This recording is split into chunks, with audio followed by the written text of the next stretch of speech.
Hey guys, it's Hank here. So today we're going to be talking about one of the most important things in PE, like period, hands down, and that is penile fibrosis. I know talking about like injury prevention and like injuries in general is not a very sexy topic, and a lot of guys, a lot of, kind of stupid guys just want to be like, oh, I'm going to put my head in the sand like an ostrich and just not worry about it until like they get injured. But there's a lot of very important things that we can learn from studying penile fibrosis, most importantly, how to prevent it from occurring for us throughout this whole process. That's what we're going to be discussing today. So what is penile fibrosis? To me, this is like the boogeyman of PE, because this is the thing that I think there's going to be, quite honestly, I think there's going to be a lot of guys doing PE right now that are going to be in their 50s and 60s and their junk is not going to work because they didn't heed any of my advice or any of my warnings. Because what penile fibrosis is literally the conversion of your normal functioning, primarily like smooth muscle cells in your penis, primarily like the vascular cells in that area. They turn into scar tissue, basically. They turn into a specific type of collagen. Now, we're going to break this down in detail. Probably it's going to be like, some of you guys don't want to hear it because it's actually going to be like breaking down, oh, well, what types of collagen are actually involved in penile fibrosis versus making up the tunica? Because a lot of guys just say the tunica is composed of collagen. There's a lot of different types of collagen, and they're all very important, and they have very important ramifications for PE. But today we're going to be focusing on one specific aspect when it comes to penile fibrosis. And that's going to be a specific medicine that I've talked about before, that I might, even by the end of this video, I might go on record and suggest that basically anybody doing PE needs to be on it. And we're going to talk about that in a little bit. So what are some of the causes of penile fibrosis? I'm going to read you some of the quotes here because a lot of this, guys, it applies directly to us. It was once assumed to be rare, blah, blah, blah. It's more become evident that fibrosis of the corpus cavernosum, the body of the penis, and the media of the penile arteries, so the actual like penile arteries feeding the penis, are involved in the loss of smooth muscle cells. And it's a highly prevalent process in most cases of vasculogenic erectile dysfunction, okay? What that means is chronic damage to the blood vessels leading into the penis can cause the penis to not work. That's what we don't want. That's what we're trying to prevent. Fibrosis can occur after infection of a penile prosthesis, severe penile trauma, PE, refractory low flow priapism, PE, or the use of chronic intracavernosus injections of vasculoactive drugs. Guys, there's a whole subreddit called ChemPE. There's even people, I've called out BED before for this, and I have no problem saying it again. I think it's a really bad idea to inject things into your penis, and that's exactly what they're talking about. One of the leading causes of fibrosis is by chronically injecting these like PDE, like phosphodiesterases, into the penis. That's going to be a separate video. I promise on part 2 of our fibrosis, we're going to break it down. But guys, there's a study showing that 1 out of every 4 people who do these chronic injections get permanent penile fibrosis, guys. Like, I'm not making this crap up, but nobody wants to listen to me. Oh, I'm just an alarmist. Oh my gosh. Particularly in this study that, I'll put up the study here, but they talk about the milder form of penile fibrosis that can occur primarily in the blood vessels with either chronic smokers, hypertensive patients, alcoholics, the normal aging process, diabetics, or after radical surgery like a prostatectomy. And guys, the reason why I bring that up is because, guys, micro trauma, whether it's from stretching, pumping, whatever it may be, you are rapidly aging the penile tissue. You are causing damage. You are increasing these like reactive oxygen species. You are doing these things that are damaging the tissue, and you need to take action to prevent this from being a permanent problem.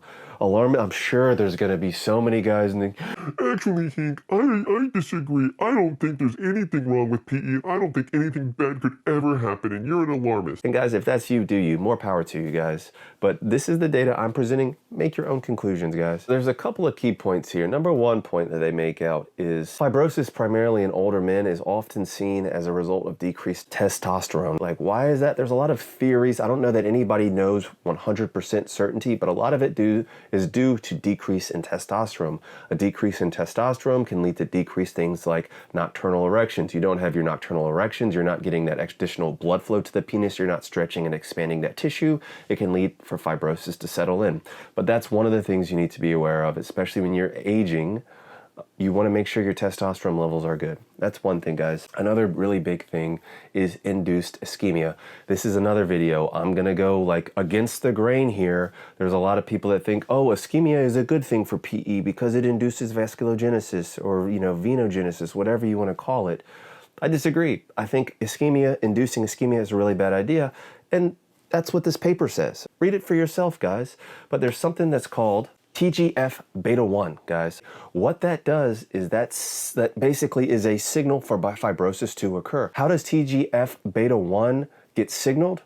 By ischemia, guys. So when you are doing things that I strongly disagree with, like clamping, especially clamping for long periods of times, you are inducing ischemia and you are sending out that signal to induce fibrosis, literally. I can't make this stuff up, guys. But the point of this video, now that we're like over 5 minutes in, is to talk about the benefit of PDE5 inhibitors like Viagra or Cialis. I'll have my editor put it across the screen. Phosphodiesterase 5 inhibitors, guys. If you want to see this in detail, I already made a prior video. Please check it out. There's part 1 and part 2 about all the benefits of PDE5 inhibitors like Viagra or Cialis. But I think here are some important quotes from the research that you need to understand. Research on animal models suggests that continuous and long-term administration of PDE5 inhibitors is not only safe, but has also anti-fibrotic properties. Like, I get so frustrated because some people are so like anti-PDE5 inhibitors, and that's fine. Do your research, do what works for you. But there's literally animal research showing that the sooner you start it within reason and taking it for longer durations is going to prolong your penile health over time. It's not about maximizing your erectile function now, it's about repairing the damage that we're going to be talking about soon. Like this: loss of smooth muscle cells and changes in the nervous arterial supply to the penile tissue is also an important cause of penile fibrosis. Treatment should be aimed at the upregulation of nitric oxide in the cyclic GMP pathway in the corporal tissue. This can be achieved by the long-term administration of PD mother effing 5 inhibitors. Like, I don't know why I'm getting so upset right now. I just hate having these debates with in my opinion, ill-informed people, guys. Like, once again, if you don't want to take it, don't take it. But like, okay. The administration of PDE5 inhibitors can increase the concentration of cyclic GMP and in turn stimulate nitric oxide levels that are responsible for anti-fibrotic activity. Like, what more do I need to even say? Like, these are direct quotes from actual research showing that, in my personal opinion, in my interpretation of the data, you interpret it however the F you want to interpret it. But you're obviously on my video, you want to hear what I have to say. This is clearly saying that if you want to minimize and mitigate your risk of penile fibrosis, if you are doing anything risky, meaning if you want your penis to function for as long term as possible, PE aside, you just want to maintain a healthy functioning penis for as long as possible, you should consider chronic. Does it specifically say low doses? I don't know that it specifically says low doses, but I personally think chronic and relatively low doses of these PDE5 inhibitors is what's going to maximize the chance of you not having penile fibrosis long term and maximizing your penile erection, like, period. Now, I don't want to get addicted to PDE5. You don't get addicted to it, guys. I've made like 3 videos on the actual science that says you do not get addicted to it.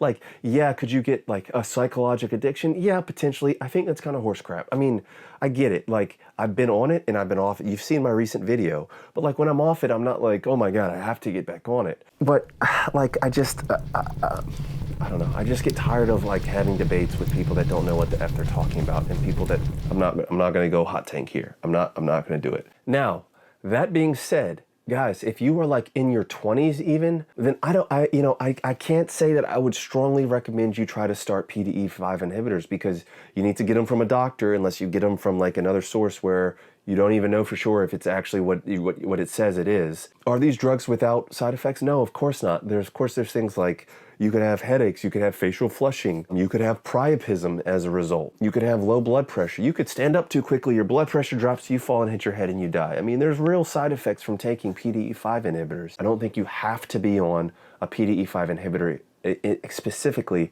but would I say you have to be on some kind of citrulline-based supplement? Yes, I would go on record and say you have to be on either a citrulline-based supplement or you need to be on a PDE5 inhibitor or a combination of the two. Now, if you're in your 20s, I don't think you need it, the PDE5 inhibitor. Do your own research, form your own conclusions. I'm sorry for getting like pissy on this video, but I'm just like, I'm tired of debates with dumb people. And I know that sounds arrogant, cocky, whatever you want to be. But like, if you don't know the literature, STFU, like, or present data. There's so many, oh, well, actually, no, that's not true. And then they don't even provide a source for where it's coming from. So anyways, guys, hope you enjoyed the video. Catch you in the next one. Peace.